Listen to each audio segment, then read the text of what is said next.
Este é o grande round do Hospital de Clínicas, na sua versão interativa 2015, em colaboração com a Faculdade de Medicina da Universidade Federal do Rio Grande do Sul. Você sabia que no Brasil cerca de 50% da população já apresenta sobrepeso? E que sobrepeso e a obesidade está relacionado diretamente com várias doenças crônico-degenerativas?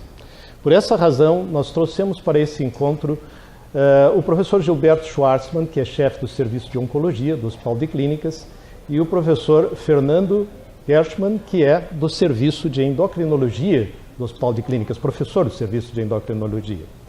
Fernando, qual a relação entre sobrepeso e doenças crônico-degenerativas, especialmente diabetes, câncer?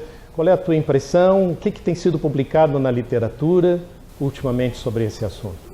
A obesidade tem sido classicamente relacionada ao diabetes, né, e doenças metabólicas como, né, e vasculares, hipertensão, doença vascular periférica, acidente vascular cerebral e insuficiência cardíaca. Né. Mais recentemente, né, alguns dados epidemiológicos demonstraram também uma relação muito clara com câncer. Né.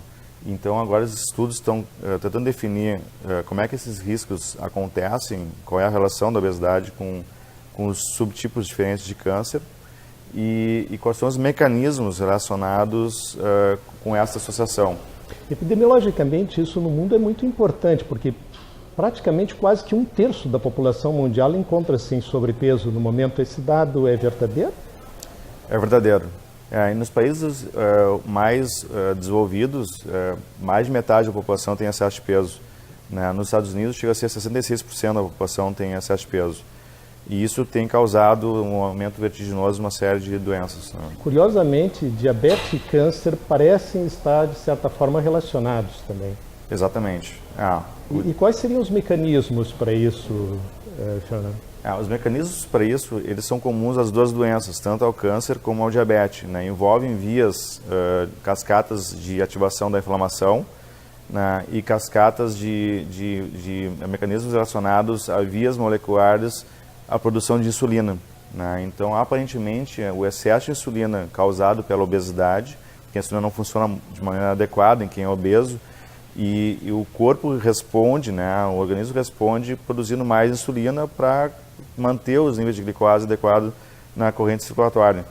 E esse hiperestalinismo causado pela obesidade ativa uma série de mecanismos celulares de inflamação e cascatas de segundos mensageiros que ativam a expressão gênica de genes de fatores de crescimento celular e que estão relacionados ao desenvolvimento do câncer.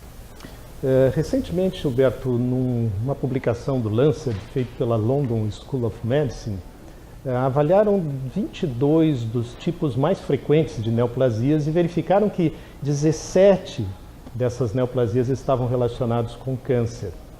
Qual é a tua impressão sobre essa verdadeira epidemia que está acontecendo na relação entre obesidade e câncer? Isso é muito importante porque obesidade e sobrepeso também são riscos removíveis. É como tabaco.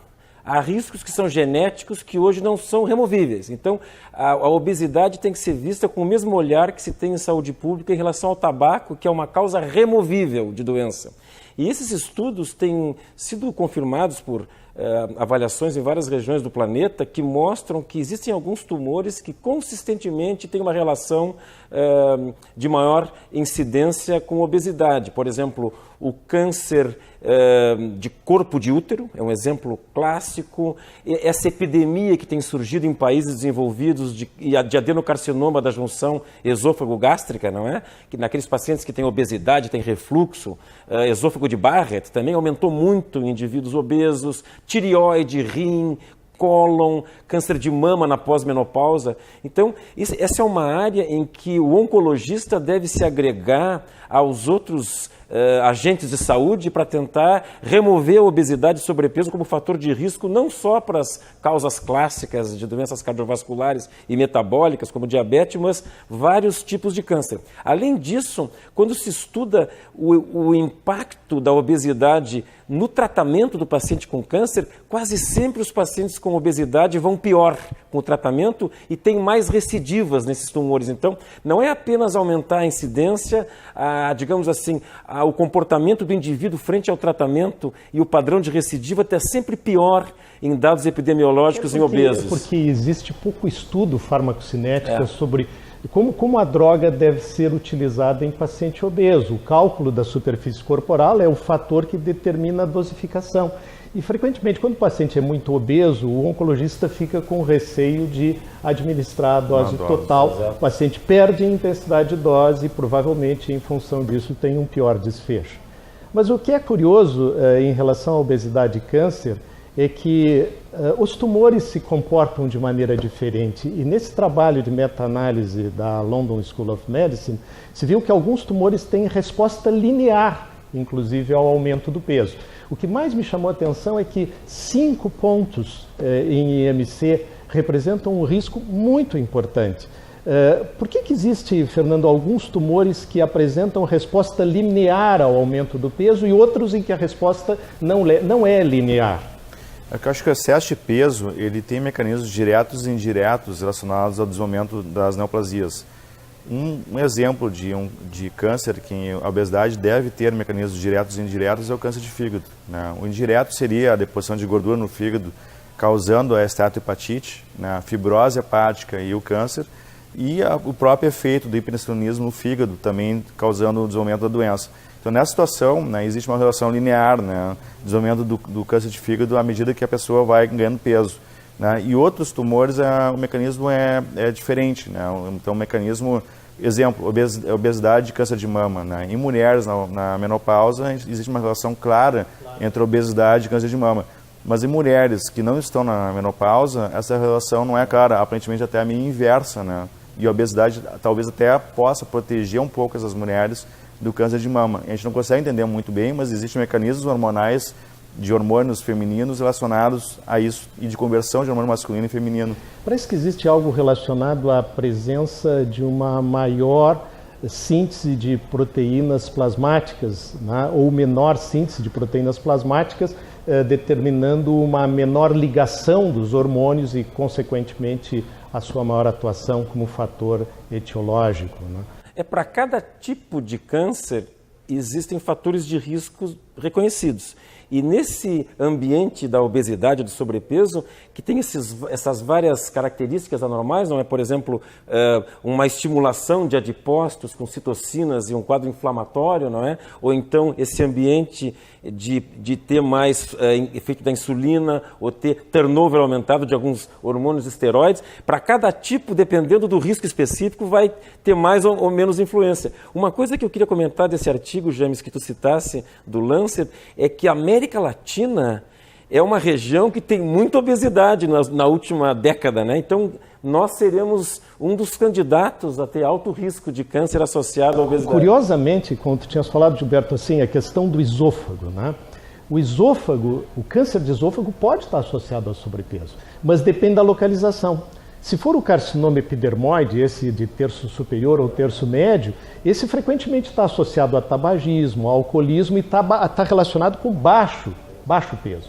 Mas o esôfago terminal, quer dizer, o terço inferior do esôfago, o adenocarcinoma do esôfago, é uma das neoplasias associadas a sobrepeso. Isso é uma epidemia em oncologia, né? Isso é uma epidemia. E relacionado a refluxo, né? Refluxo. Então, assim, sobrepeso está muito associado a refluxo e essa questão seguramente deve ser um dos fatores de risco mais importantes. Essa questão do sobrepeso e as relações lineares e não lineares é que chama muito atenção para os mecanismos, porque eles devem ser múltiplos e talvez ainda não totalmente identificados, né? Nas relações lineares isso é mais simples de ser visto, mas, por exemplo, o câncer de mama tem situações, como na pré-menopausa, em que não existe uma relação bem definida, embora possa haver oscilações, né? Dependendo do momento na pré-menopausa em que a doença se instala, Às vezes, a relação com o peso também é observada na pré-menopausa. O ano passado, a Sociedade Americana de Oncologia Clínica escolheu a obesidade como o tema central da oncologia do ano passado, ou seja, reconhecer a obesidade como um fator em saúde pública que a gente pode remover como risco de mortalidade. Então, não só para câncer, né? Eu acho que é importante que quem nos assiste saiba que isso é um fator que nós podemos interferir. E isso é muito importante em saúde pública, não é? A importância em câncer é porque é a segunda causa de mortalidade no mundo. Diabetes não é uma causa frequente de mortalidade, mas é uma causa muito frequente de morbidade, de sofrimento para os pacientes, né? De custos altos em saúde. Eu queria agradecer muito a presença do Dr. Fernando Gershman e Dr. Gilberto Schwartzman por esse encontro, esse nosso bate-papo aqui informal. Dizer que ambos estarão à disposição durante uma semana para responder perguntas, questionamentos, dúvidas. Esse é um assunto extremamente importante em saúde pública, como foi enfatizado. Depois do tabagismo, talvez a obesidade seja o principal fator removível na prevenção das doenças. Eu sou James Fleck, em nome do Hospital de Clínicas, agradeço a atenção que vocês deram a esse programa.